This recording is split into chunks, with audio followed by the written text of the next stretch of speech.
Earlier in my life, I probably wasn't as diligent as I should have been as far as getting to the dentist more regularly. So as time continued on, I started to get some breakdown within the teeth.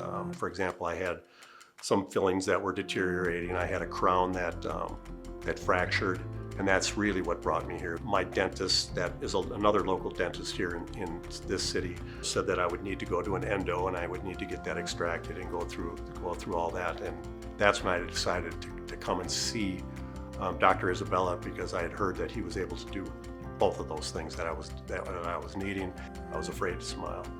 I would do everything I could to just cover my teeth with my lips when I spoke to people so that they couldn't see the imperfections in my smile.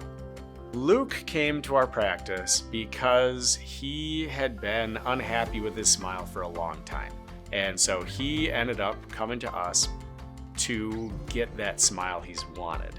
And to do that, we used Invisalign orthodontics to move his teeth into a proper position. We wanted the space in between his teeth to be more even before we actually did the crowns and veneers on his front teeth to give him the smile that he wanted.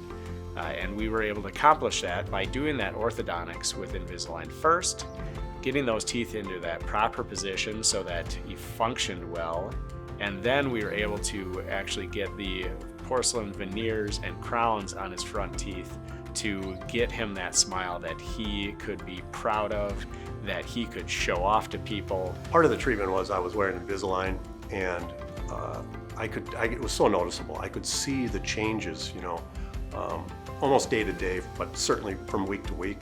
So that was encouraging. And then when we went in and moved forward with more of the cosmetic and the veneering and so forth, that's when it was like, holy buckets, what took me so long to get this done?